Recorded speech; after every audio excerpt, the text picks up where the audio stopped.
Welcome to Lore Legends, a subset of lore episodes that explore the strange tales we whisper in the dark, even if they can't always be proven by the history books. So if you're ready, let's begin.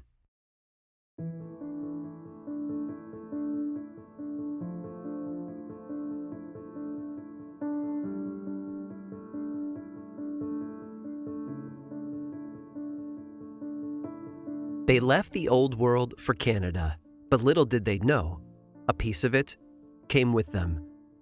Soon after settling into their new home, the O'Grady's were all gathered together eating dinner.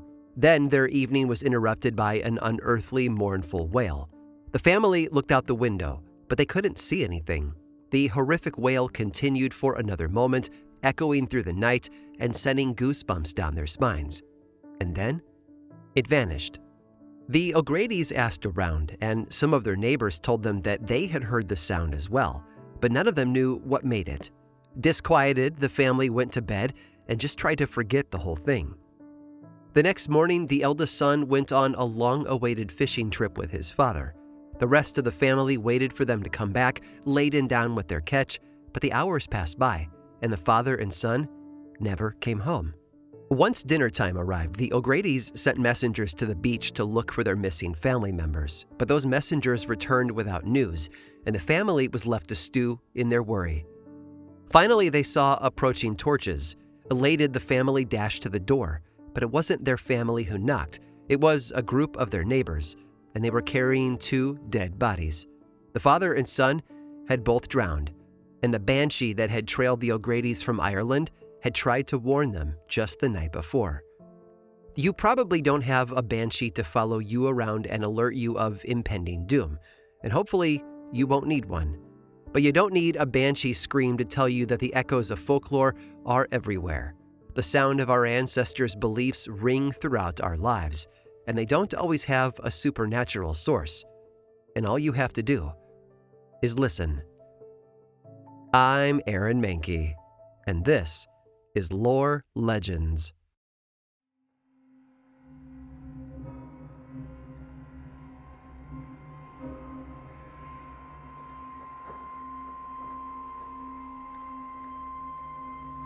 Historically speaking, most people have not always wanted more cowbell. In fact, if someone had a fever, then I would wager that a bell was the last thing they wanted in the room.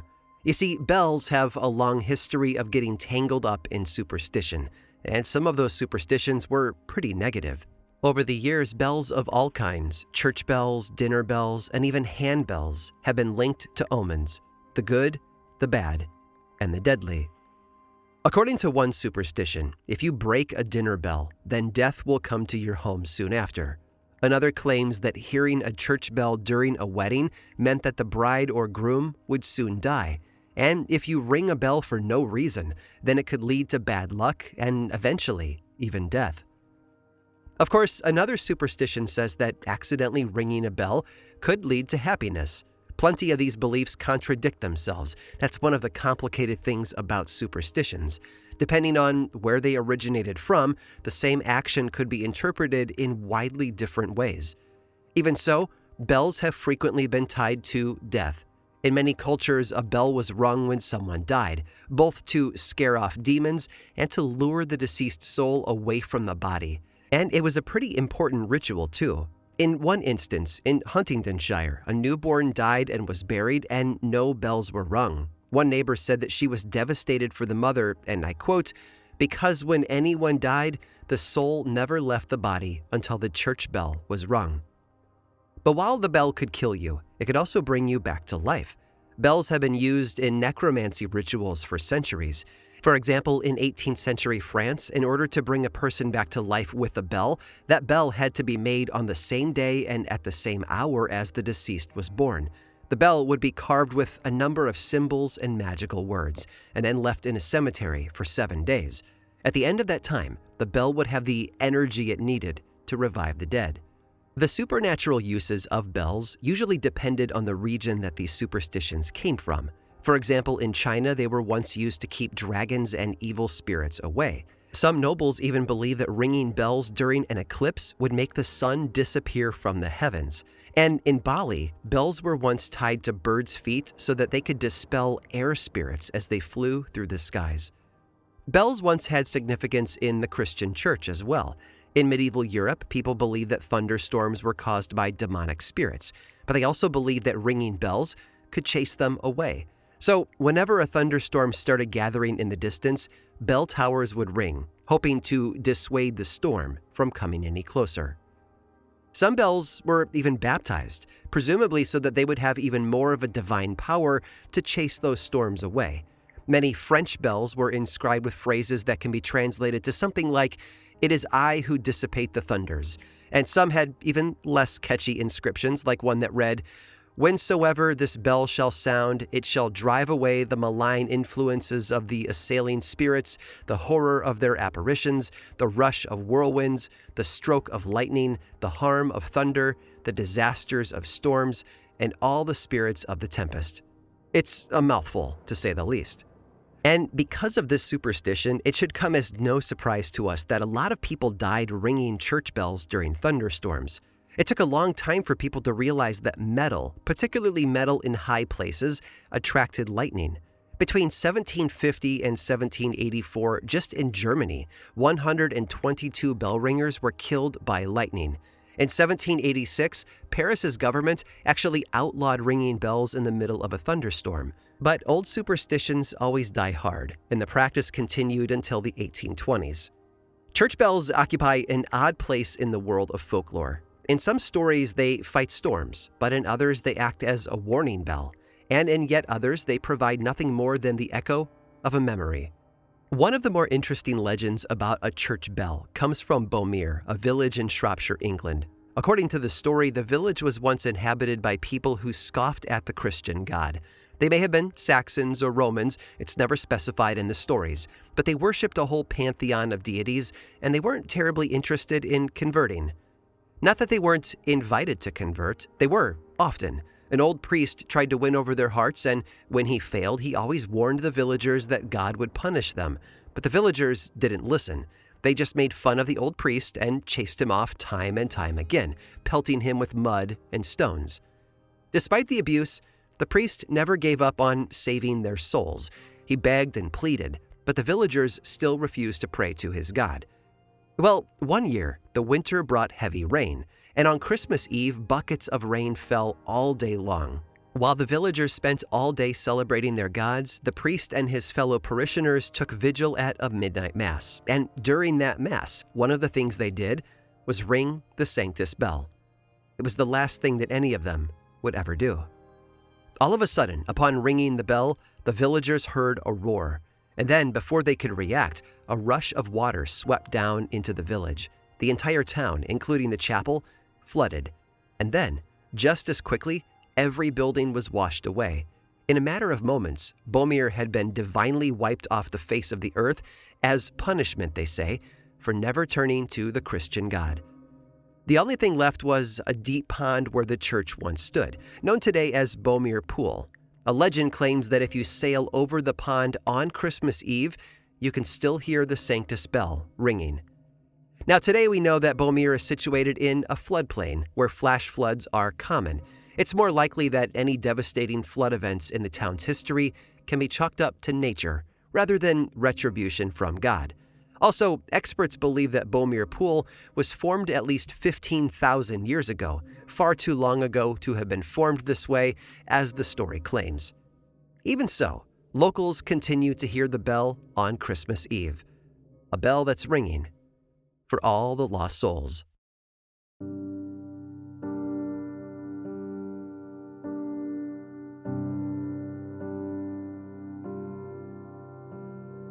They say the devil died the day that Christ was born. Now, this isn't official theology. If you've ever attended a church service, then you know that most clergymen believe that while the devil's cause was lost as soon as Jesus was put in that manger, he is still currently operational in our world. But according to the medieval church and the modern-day congregation of the Dewsbury Minster Church of All Saints in Yorkshire, England, Satan was struck dead the moment Christ came to earth. And so to celebrate this momentous occasion, the Dewsbury Minster Church tolls their bells every Christmas Eve. The bell rings once for each year that's passed since Jesus' birth, and it's meticulously timed so that the bell's tolling will end at midnight. They call this practice the Devil's Knell. The Devil's Knell isn't done with just any old bell, though. The church has a very special one up in their bell tower that they ring on Christmas Eve, one that was made because of a murder. And no, we're not talking about the devil's murder this time. I mean the killing of an actual flesh and blood human being. The story is a bit vague. The oldest version of this legend claims that many years ago, in the little town of Soothill, there was once a bad-tempered blacksmith who was master of an iron foundry. One day, in a fit of passion, he threw a little boy into one of his furnaces, killing him. If this had happened today, the blacksmith would have been put away for life, but hundreds of years ago, Soothill gave him a much lighter sentence. The blacksmith was required to make a bell for the town's church steeple. So he did, and it was deemed that crafting a bell for the Lord wiped away his sins. Now, another version of this story claims that the killer wasn't an iron worker at all, but a nobleman. It's believed that in the 13th or 14th century, a man named Sir Thomas de Soothill committed a murder. Who exactly he did murder is unclear. Most versions don't say, and the one that does just says that he drowned a serving boy in a pond. But with a name like Soothill in a town called Soothill, it's clear that Sir Thomas was too important to be jailed for his crime. So, as penance, he gave the bell to the church, and the bell was named Black Tom. To this day, Black Tom is the bell that is rung every Christmas Eve. It's fitting, a dark history for a bell that annually celebrates death, no matter how justified the devil's death might be. Funnily enough, there may even be some truth to the legend behind the bell. The Dewsbury Minster Church dates back to the 11th century, well before any little boys were allegedly thrown into any forges or ponds. According to the church's official bell ringers, the current iteration of Black Tom is not the original Black Tom. The bell was recast in 1820, and then again in 1875. The 1875 version is the one that still rings out today. The bell ringers also claim that the bell was actually gifted by a man named Thomas de Soothill. Now, whether or not Sir Thomas de Soothill actually existed, let alone if he murdered someone, is much harder to confirm. The original version of the legend didn't include any dates, and the dates that we do have don't have much evidence to back them up. According to one folklorist, the bell has been ringing in the steeple since the 13th or 14th century, while another says that the murder that inspired the bell happened 500 or 600 years ago. Some newspapers throughout the years have claimed that the murder happened during a few specific years in the 15th century, but they never provided proof for that. And on top of all of that, over the centuries, the last name Soothill has had many different spellings, making Sir Thomas de Soothill a difficult man to track down. And because Thomas was a common name, there have been multiple Thomas Soothills tied to nobility. The best we can say is that there were Thomas Soothills in Yorkshire, but we can't say if any of them were actually murderers. And this, by the way, is a little glimpse into just how difficult the research process can be when studying folklore. The farther back we go, the harder details become to pin down. And that tug of war between belief and skepticism becomes more and more of an epic struggle. And that's not to say, of course, that the process isn't fun. But here's the thing. Folklore doesn't have to have a real event behind it. In the end, whether or not a man once killed a boy and paid for it with a church bell doesn't really matter. What matters is what people believe. Black Tom is a treasured relic for that community, and whether the tolling bell is dressed up with the blood of the innocent or is just an old bell, the story it tells still rings the same.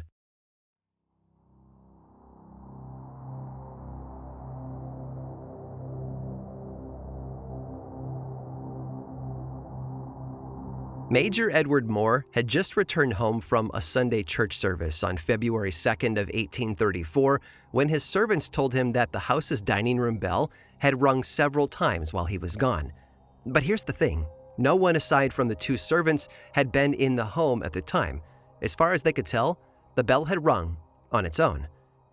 Now, Moore's house was a large manor. Built in 1775, Beeling's house became Moore's home in 1806, and in the nearly 20 years that he had lived there, he had never heard any of the house's 9 butler bells ring without someone's hand being attached to the other end.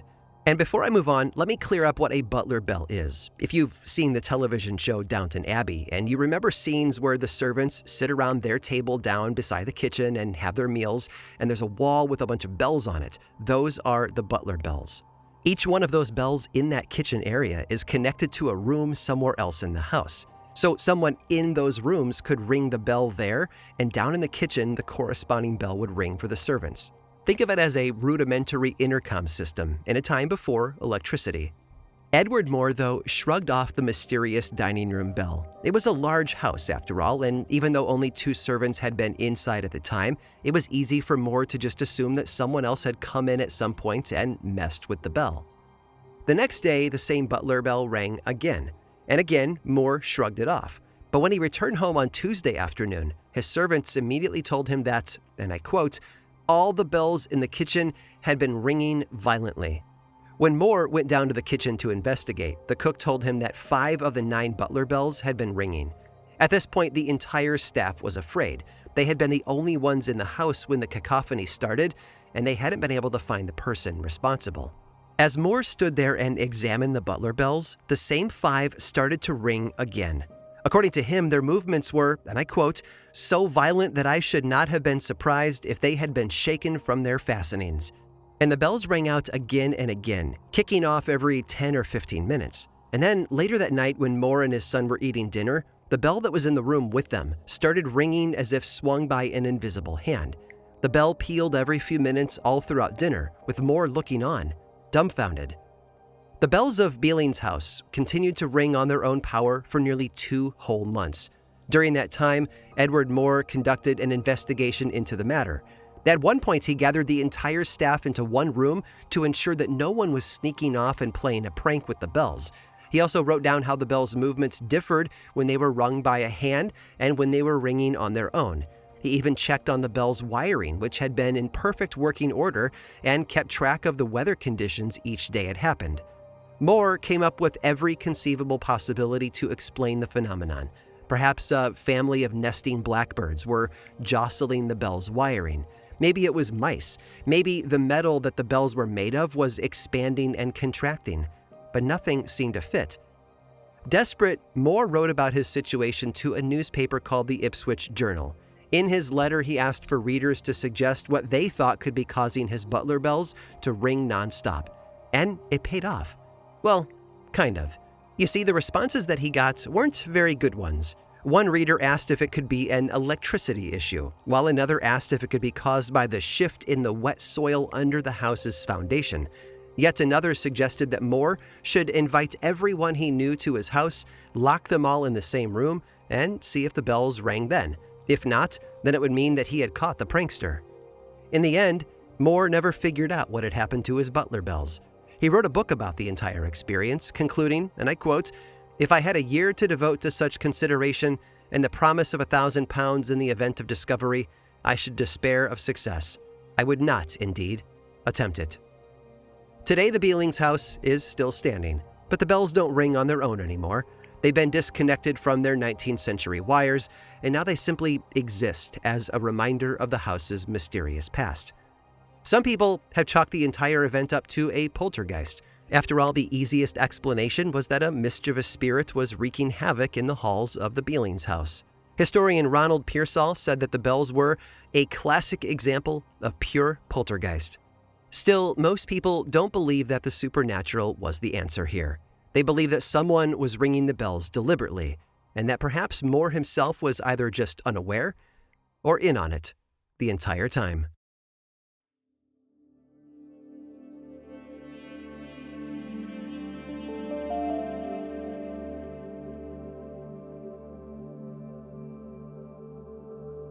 Folklore has a way of enmeshing itself with society.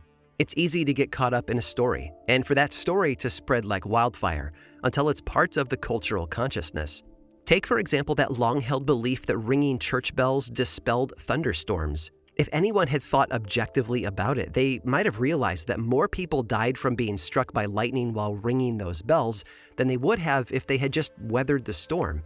But the folklore told them that bells chased away thunder, and so they looked for any evidence they could find to confirm their biases. The same thing may have happened in the Bealings house. After Moore published his account of the self-ringing dinner bells, a whole host of Suffolk County residents piped up and said, "Now that I think about it, something similar happened to me once." But it's doubtful that a high number of locals also had a bell-ringing poltergeist inside their own homes. Folklore's power of suggestion is strong, and it can be even more so when it comes to sounds like a ringing bell. Suddenly, something innocuous and commonplace can easily become something suspicious. As for Moore, historians believe that the ringing butler bells actually had a simple explanation. Some scholars have suggested that someone really was playing a practical joke on Moore somehow and sneaking into his house and rigging the bells to ring.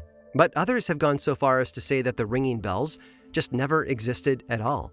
The entire ordeal could simply have been a prank. Not on Moore, but on the rest of us. Some have suggested that Moore made the whole story up, just to get a kick out of tricking his neighbors into believing that he had a ghost.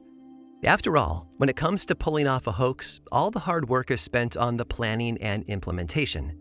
Getting people to believe the lie is often just as easy as ringing a bell.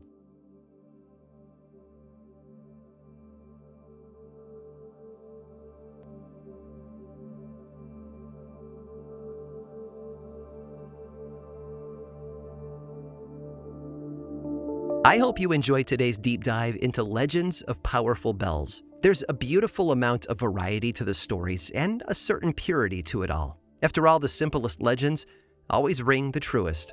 But of course, we aren't done just yet. There's one more bell legend that I need you to hear. Stick around through this brief sponsor break to hear all about it.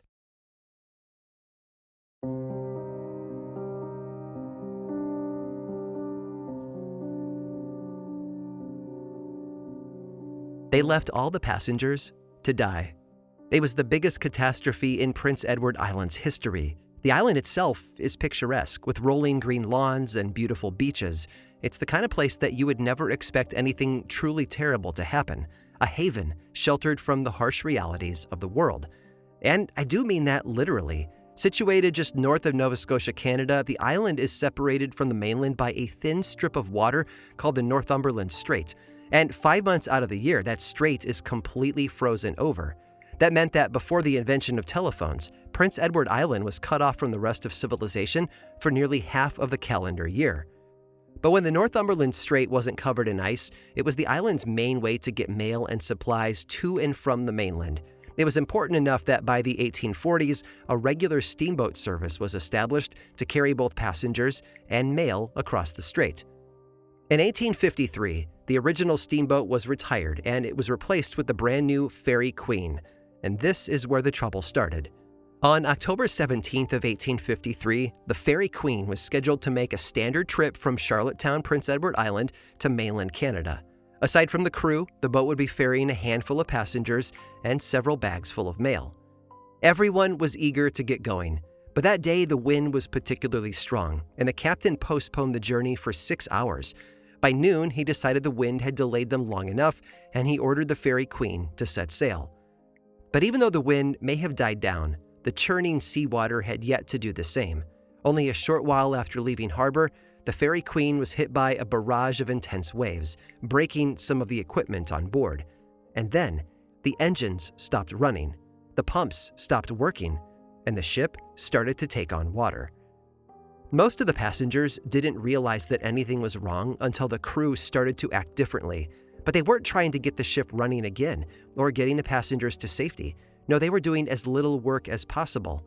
According to one passenger, and I quote, "A few of the crew worked well, but generally speaking, they could not be got to work except only at short intervals, ceasing as soon as the passengers' backs were turned.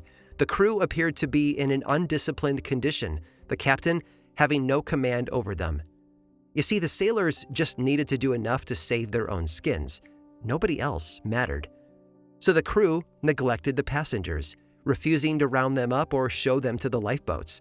Instead, they took the ship's 2 lifeboats for themselves. The boats had enough room to carry everybody, but the crew filled the remaining space with the mail bags that they were delivering.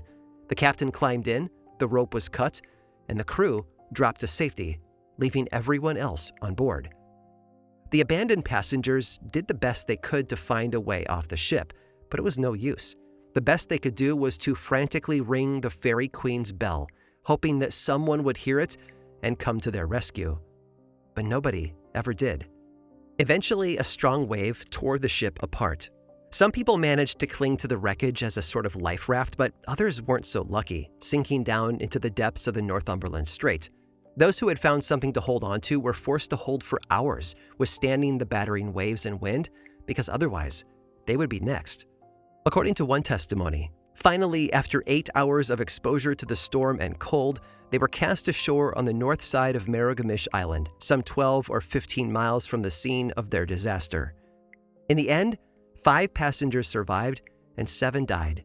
Meanwhile, the captain and the entire crew made it out safely with their mailbags. They never went back to save the people they had left for dead, and they never faced any punishment for their actions. It was a senseless loss of life, a tragedy in every sense of the word. And it turns out, one that had been forewarned. On the morning of October 7th, before the Fairy Queen left the harbor, a disturbance had occurred at a local church on Prince Edward Island. The Kirk of St. James was the oldest Presbyterian church on the island, but despite its age, they never seemed to have problems with ghosts hanging around. That is, not until that fateful day in October. The morning of the disastrous journey, 2 church members heard what sounded like the peal of a ship's bell. The bell tolled 8 times, just like it would have on any seafaring vessel. But the bell's sound wasn't coming from a boat. It was coming from the Kirk of St. James itself. So they went to the church to investigate. The whole time they were walking over, the church bell continued to ring. When they arrived, they found something odd. There were 3 women, all dressed in white. The women didn't seem to notice or hear them approach. It was as if they were entirely in a separate world. The men fetched the church sexton, and when they all returned, they saw that the 3 white women were entering the kirk, with a 4th woman ringing the bell in the tower. But when they finally got to the top of the tower, it was empty. The men probably thought that the strange apparition would never be explained, but in the end, the mystery didn't take long to solve. Later that same day, 4 of the church's congregation died on the Fairy Queen, ringing the ship's bell in desperation, hoping for a savior.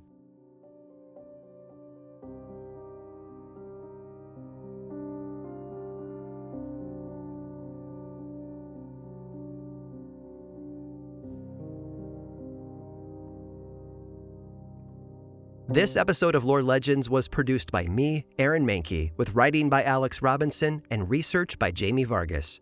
Just like you, I have mixed feelings about ads in podcasts. They certainly keep the lights on and they pay the staff, and I am grateful for that, but they can also be an interruption to a beautiful mood. So if you're interested in supporting the show and willing to chip in a bit per month, we have another option available to you. There is a paid version of Lore that's on Apple Podcasts and Patreon, and it's 100% ad-free. Plus, subscribers there also get weekly mini episodes that we call Lore Bites. It's a bargain for all of that ad-free storytelling and a great way to support this show and the team behind it. For more information about those ad-free options, you can visit lorepodcast.com/support to learn more. Of course, Lore is more than just a podcast. There's the book series available in bookstores and online, and 2 seasons of the TV show on Amazon Prime. Information about all of that is available over at lorepodcast.com. And you can also follow the show on Threads, Instagram, Facebook, and YouTube. Just search for Lore Podcast, all one word, and click that follow button. And when you do, say hi. I like it when people say hi. And as always, thanks for listening.